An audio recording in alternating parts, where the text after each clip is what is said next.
자, 지금 오늘 아침에 조선일보에 보면 삼성폰 6천만 대를 중국에 생산 넘긴다. 폰에 6천만 대면 삼성의 생산량의 20%라는 겁니다.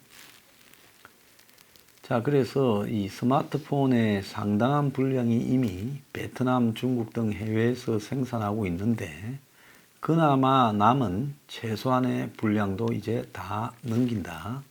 자, 그런 의미인데요. 이게 참 심각한 일이 아닐 수 없습니다. 제가 세계화나 신자유주의로 각자 가장 비용이 적게 들고 그나마 경쟁력이 있는 쪽으로 집중하고 그래서 모든 나라는 세계화 속에서 잘할 수 있는 것만 하게 된다는 이런 비교의에 의한 세계화나 신자유주의 논리가 옳은 것이냐? 저는 옳지 않다고 사실은 보고 있습니다. 자, 기술 발전을 맹목적으로 찬양하는 것이 옳으냐? 저는 그것도 일정하게 경계를 하고 기술 발전에 대해서도 속도 조절이나 이런 것도 필요한 부분만 하고 또 어떤 부분은 이 제어를 하는 것이 맞다고 봅니다. 아까 제가 생방에서 미국의 민주당 대선 후보의 대만 출신의 기업가 앤드류 양이 그야말로 일자리 소멸이 핵심이라고 보고 미국의 일자리 소멸로 돈을 버는 이 IT 기업이나 아마존 이런 데다가 일자리세를 부과해서 세금을 받아서 이 기본소득을 주는 것이 맞다라고 말을 하는데요. 인류의 미래에 기본소득이 맞는 것인지 그거는 학자들이나 그런 정치인들의 머릿속에서 구상이 되는 거지 그것이 옳은 것인가는 누구도 모릅니다. 그야말로 기본소득을 주게 된다면 나중에 대다수는 일하지 않고 일주일에 약간만 형식적으로 인위적으로 만드는 종류의 일만 하고 노동 없이 정부가 돈을 줘서 살아간다. 정부가 주는 돈은 어디서 나옵니까? 그거는 자동화를 AI를 통해서 돈을 버는 기업들이 낸다라고 하는데 과연 그들은 그러면 어디서 누구한테 팔아가지고 돈을 벌까요?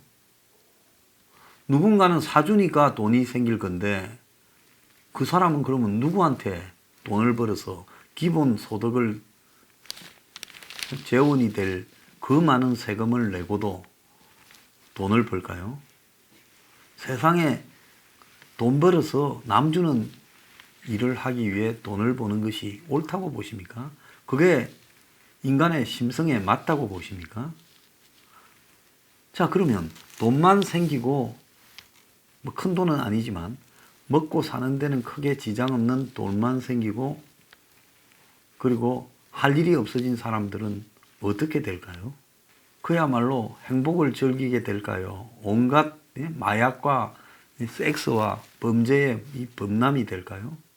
지금 그런 문제를 이야기하다 보면 인간의 문명에 대한 철학까지도 다시 고심을 해야 되는 문제가 발생하는 겁니다.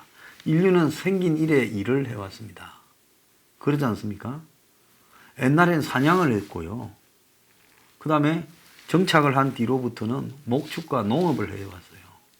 그 다음에 이제 중세를 거치면서 이제 르네상스 시대를 거치면서는 이제 수공업이 등장을 했고 그 다음에 이제 나중에 산업혁명을 거치면서 공업이라는 게 등장했고 그 다음에 일자리가 덜판해서 수공업 공장에서 이제 대형 공장으로 바뀌고 있죠. 그런데 이제 기술이 더 발전해서 공장에 사람이 필요 없게 돼버렸어요. 기계가 다 하고 AI가 다 해요. 그렇다면 필요 없어진 사람들은 다 뭘 합니까? 자, 그러기 때문에 제가 생각을 할 때는 일정한 정도로 자동화로 돈을 버는 사람들이 늘어나는 것은 괜찮지만은 정도까지는 자동화를 허용해야 되지만은 그 이후의 부분에서 과연 사람이 사라지는 자동화가 그것이 자동으로 그냥 사람만 정보만 넣어놓으면 돈을 벌고 내 정보만 가지고 그래서 거기에서 모든 것이 소화된다면 그런 것들을 방치해야 될까요? 못하게 해야 될까요? 아마존이 무인 가게를 만든다니까 그거 못하게 한다라는 지금 이야기들이 곳곳에서 나오지 않습니까? 최근 이마트 등 대형 할인점이 적자가 누적되면서 이 오프라인 점포를 갖다가 문을 닫고 또 아직 파격 할인으로 들어가고 하는 이유 중에 하나가 전부 온라인으로 이제 손가락 끝으로 이렇게 물건을 사는 이런 부분들이 심화되면서요. 그야말로 이 대형 할인점도 견디지 못하는 상황이 지금 벌어지고 있다는 겁니다. 자, 그러면 지금 이런 이 전자상거래 플랫폼을 만든든지 어플 플랫폼을 만든든지 또 더 나아가서 무슨 공유경제라는 이름을 가지고 무슨 타단이 우불을 하는 것처럼 그런 플랫폼을 만드는 사람들, 그리고 또 다른 구독경제나 이런 부분으로 넷플릭스처럼 한번 이렇게 보게 만들어서 계속 돈을 받아 먹는 기업들이 생긴다든지, 그 다음에 더 나아가서 지금 이 애플처럼 이렇게 세계적으로 휩쓰는 몇 개의 이런 통신기기 기업이라든지 이런 기업들과 SNS를 하는 기업, 이런 것들을 빼고는 이제는 돈을 벌 만한 사람들이 거의 없어져 가는 시대가 지금 되고 전통 제조업들이 다 무너져 가는 현상이 전 세계에서 나오고 있습니다. 미국의 포드사는 세단, 그러니까 자동차를 포기하고 픽업 트럭하고 SUV로만 지금 간다라고 선언을 했습니다. 그만큼 미국의 오래된 오늘날 자동화의 상징이라는 포드사가 못 버틸 정도가 됐다는 거예요. 자, 이런 세계에서 과연 사람들은 어떻게 생존을 해야 될까? 그래서 지금 앵그리 영이라는 이런 일자리 상실과 양극화에 대한 분노가 이 폭동으로 전 세계에 번져가고 있습니다. 국내 삼성의 스마트폰 부품을 제공해오던 공급해오던 중소기업 모임에서 최근에 난리가 났다라는 겁니다. 삼성이 이제는 모든 것을 다 중국에 맡겨버리고 삼성 브랜드를 붙여서 판다라는 겁니다. 이거는 애플이 팍스콘에다가 이렇게 스마트폰을 한 것보다 더한 거죠. 왜냐하면 애플 같은 경우에는 그래도 적어도 설계까지는 했는데 이제 설계까지도 중국에 맡겨버린다는 겁니다. 자, 애플은 팍스콘에 이 자신이 고른 부품 설계도를 주고 조립만 의뢰하는데 삼성은 여기보다 한 발 더 나가서 ODM이라고 하는 제조자 개발 생산을 한다고 합니다. 삼성에 납품하는 한 대기업은 사행 선고라고 이야기를 하고 당초 7천만 대를 갖다가 생산을 하는 부품에 우리가 중소기업들이 관여해 왔는데, 그래서 삼성에 이제 납품을 하는 중소기업들은 중국 회사에 찾아가서 부품을 사달라고 하소연을 해야 되나 이렇게 지금 말을 하고 있습니다. 제가 거듭 요 근래에 몇 번에 걸쳐서 대기업들이 전부 자기 주요 국내 생산 공장들을 문을 닫고 해외로 옮기려고 하고 있고, 그래서 신입사원들을 뽑은 사람들에게 너는 어느 나라 가서 근무할래 준비하라고 하고 있다라는 말을 하지 않았습니까? 그런데 지금 삼성뿐만 아니라 현대차, SK, LG 등 국내 4대 기업들이 전부 이러다가는 못 버틴다고 살을 건 기업 재편에 나서고 있고, 값싼 제조 기지였던 중국이 이제 더 싼 제품을 비슷한 수준의 질의 제품을 내놓는 경쟁자가 되고 있고, 그래서 이제 SK나 LG도 하루가 다르게 계열사를 팔거나 다른 회사를 인수를 하면서 이제 대기업이 있고 거기에 1, 2, 3차 협력사가 있고 그 다음에 거기에 하청회사와 그 연관된 기업들이 있는 이런 식으로 쭉 수십 수백만 명을 먹이 살리면서 생산을 해오던 시대가 끝나가고 있다고 지금 한국 재벌들은 이야기를 합니다.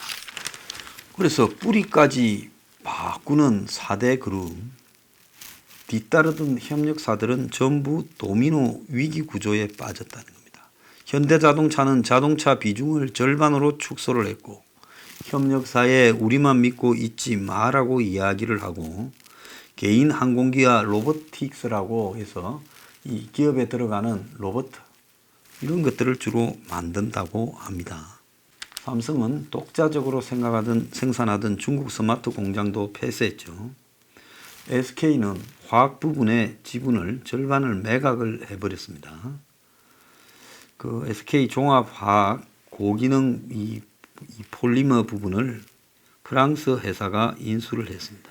그래서 SK는 프랑스 석유화학 업체의 아르케마의 고기능 폴리머 사업 부분을 인수를 했습니다. 그러니까 국내 기업은 문을 닫고 매각하고 해외 기업을 사들인다는 거죠. 그래서 정유화학이 SK가 불과 2년 만에 10% 미만으로 비중을 낮추고 반도체가 지금 SK의 84.3%를 차지하고 통신 부분도 비중을 확 낮추는 쪽으로 가고 있습니다.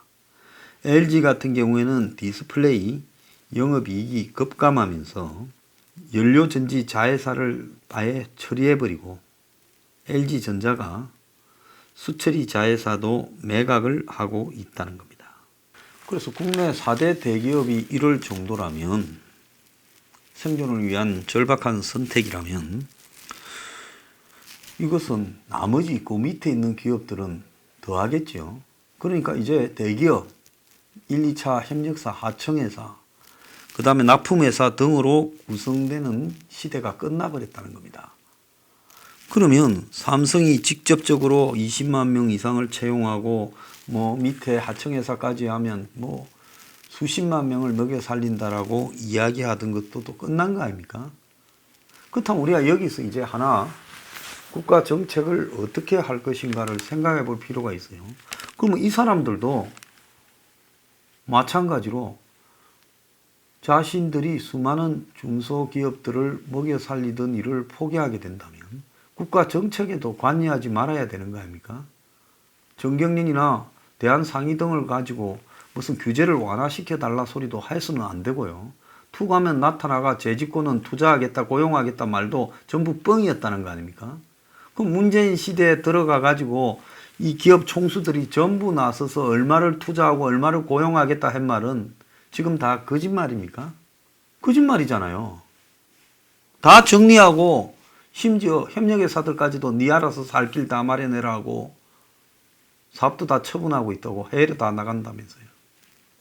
한국 제조업 경쟁력이 부가가치율이 OECD 평균 30%에도 미치지 못하고 미국이 36.9, 독일이 34.8, 일본이 34.5인데 미일 독보다 10% 이상이나 낮다라는 겁니다. 이 부가가치율은 생산성과 수익성을 판단하는 지표예요. 기업이 재료를 사다가 기술을 더해서 팔 때 얼마만큼의 가치를 더 창출했냐. 이게 남는 거죠. 창출된 가치가.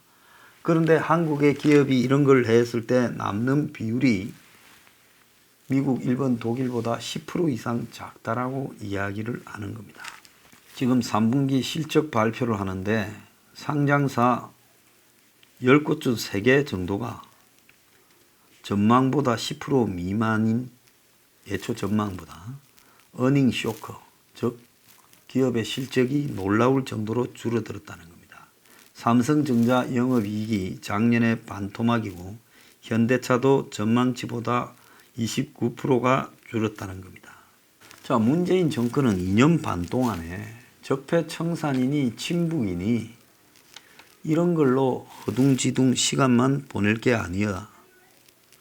처음부터 경쟁력을 상실해가는 한국의 제조업을 어떻게 할 것인가, 이 부분에 대해서 지금 고심을 했었어야 된다고 저는 보고 있습니다. 잃어버린 10년, 즉 그러니까 금융위기 이후에 10년간에 제일 망한 나라가 어디인지 이럴 거라고 지금 찾고 있는데, 처음에는 한국일 줄 알았는데 한국이 아니었다는 거예요. 그런데 지금 이제 최근에 아주 강력한 후보자로 한국이 등장하고 있다는 겁니다. 자, 이거는 한국의 지금 제조업 경쟁력부터 시작해서 거의 경제와 관련된 모든 부분이 소비, 투자, 위축부터 시작해서 디플레이션 기미부터 시작해서 제조업 경쟁력 약화부터 아예 그냥 모든 수출 약화부터 모든 부분이 지금 무너져 가고 있다라는 이야기가 나오고 있습니다. 자, 이런 상황에도 불구하고 경제가 건실하다고 말을 하니 미래에 대한 기대가 없으니까 지금 한국의 외국 자본만 떠나가는 게 아니라 돈 많은 사람들도 이민 가려고 난리고 또 한국의 재벌들도 한국을 떠나려고 지금 이렇게 한국 시장에서 이제 자기들이 데리고 있던 중소기업 협력사들을 다 포기하고 있다는 겁니다. 그래서 문 정권이 그야말로 쓸데없는 일에 몰두하면서 무너져가는 한국의 경제를 완전히 포기해버리면서 그나마 허둥지둥 그냥 겨우 버티는 경제에다가 무슨 소주 승인이 뭘로 치명상을 입혀버리는 상태에 지금 만들어버렸다는 겁니다. 자, 그렇다면 이제 이 한국의 경제를 어떻게 살려야 될까요? 저는 많은 사람들이 제조업이 사람이 노동하는 시대는 끝난 것처럼 이야기를 하고 있지만은 그래도 제조업의 상당한 부분은 사람의 노동이 들어가는 겁니다. 자, 옷을 만드는데 완전히 기계가 100% 만들 수 있습니까? 자, 옷을 만들려면 디자인부터 시작해서 그래도 최소한은 사람이 들어가야죠. 신발도 완전히 기계가 만들 수는 없습니다. 나아가서 자동차도 완전히 기계가 하지는 못합니다. 자동화율이 높아지지만은 그래도 창의력의 영역에서는 디자인의 영역에서는 그리고 또 설계의 영역에서는 기계가 하지 못하는 부분이 있습니다.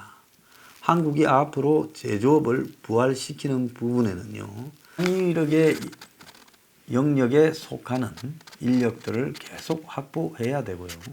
또 해외로 나간 기업들을 어지간하면 국내로 복귀할 수 있도록 국내에서 연구개발 그리고 땅 그리고 노조 이런 부분들을 정리해 줘야 됩니다. 그래서 서포 15조에서 제가 이런 부분을 예측을 하고 국가 주도로 R&D를 하고 국가가 토지를 아주 싼 가격에 기업들에게 제공을 할 수 있어야 되고 더 나아가서 노조를 정리를 해서 기존의 이런 강성 노조들에 대해서 다 해체를 시도해야 된다. 그러지 않으면 한국의 제조업은 이제 남는 게 하나도 없게 될 것이다. 이렇게 지금 전망을 한 바 있습니다. 어느 기업이 1억씩 월급을 주는 노동자, 일은 제대로 하지 않는 노동자, 정치에는 관여하는 노동자들을 자기 회사에 두고 경쟁력이 있다고 하겠습니까? 노동이 소멸되어 가는 시대예요. 그래서 이 노조라는 것은 한국에 그야말로 시대의 발전에 역행을 하는 집단인 겁니다. 대기업들 깜빵 갈 때는 마치 자기들이 한국 먹여 살리는데 깜빵 보낼 수 있냐. 정책을 만들 때는 한국을 먹여 살리는데 우리를 말을 안 들을 수 있냐. 이렇게 말하지 않았어요? 그리고 또 정권이 집어넣으려면 고용과 투자를 언급했잖아요. 근데 이제 와서 보면 이들도 자기 살라고 지금 다 빠져나가고 있다는 겁니다. 자, 한국에요. 일자리 어떻게 할 것인지 지금 이제 원점에서 서포 15조의 관점에서 새롭게 생각해 봐야 될 시간이 왔습니다.